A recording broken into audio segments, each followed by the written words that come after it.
Benda ni dah jelas, dah clear, tapi kenapa ada orang masih percaya kat belah sana? Kenapa strong lagi blok sana kan? Ini memang sifat propaganda tau. Propaganda ni memang sifat dia ialah membesarkan benda yang kecil.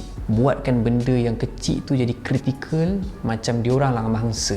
Kalau dalam surah Yusuf tengok, atau abang Yusuf dah buat semua benda yang dia nak buat tu, iaitu dia dah buang adik dia tu, dah campak masuk, tinggalkan dekat dalam perigi, kemudian dia balik disebut waja'u abahum Aisyah ayyabukun. Dia datang kepada ayahnya dalam keadaan gelap, dalam keadaan menangis. Siapa mangsa sekarang?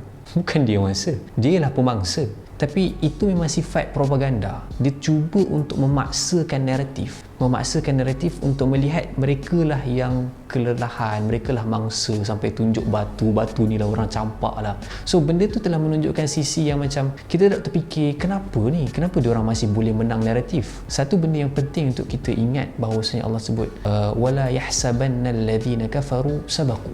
Jangan menyangka bahawasanya orang-orang itu telah menang, telah ke depan daripada kita. Sebab memang itu sifat propaganda. Zaman Nabi SAW pun, Nabi SAW antara sebab kenapa orang panggil dia gila, kenapa orang panggil dia ni macam tak betul, abnormal dan sebagainya, sebab dia nak tutup jalan daripada orang lain dengar apa yang dia cakap. Dengan cara apa?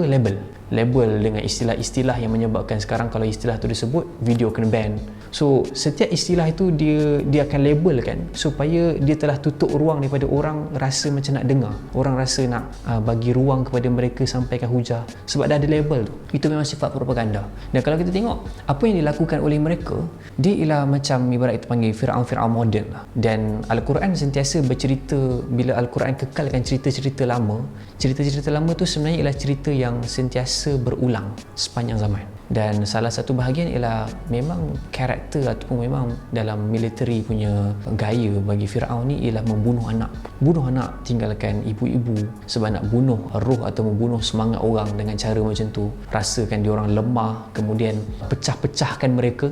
Itu antara strategi Fir'aun juga, pecah-pecahkan. Kadang-kadang kita tengok kadang bila isu ni berlaku, kita berpecah, yang ni, padahal benda-bendanya tak perlu nak berpecah sekarang, tapi disebabkan isu-isu kecil kita berpecah. Kemudian antara bahagian yang penting juga disebut dalam Quran ialah Fir'aun ni sebenarnya ialah yahdharun. Dia sebenarnya risau, dia kena berhati-hati, dia kena takut. Dan ada ucapan juga Fir'aun dalam surah Syu'ara sebagai contoh yang menggambarkan, dia bagi tahu kat tentera-tentera dia ialah mereka ni kelompok yang kita kena habiskan mereka. Bahaya mereka ni, orang-orang bahaya ni. Nampak propaganda, cara mereka ubah naratif, mereka menangkan naratif. Penting untuk kita faham yang jangan rasa mereka menang, jangan rasa mereka ke depan, walaupun naratif mereka kelihatannya macam sedang naik. Apa yang kita lihat sekarang, suara-suara yang kita keluarkan, dia bukan suara yang sia-sia. Apa yang kita nampak dekat negara-negara barat dan sebagainya, yang semua orang dah bangkit keluar, ni bukan kerja sehari, ini kerja berpuluh tahun yang dah dilakukan bertahun-tahun, yang akhirnya setiap orang mula menyadari.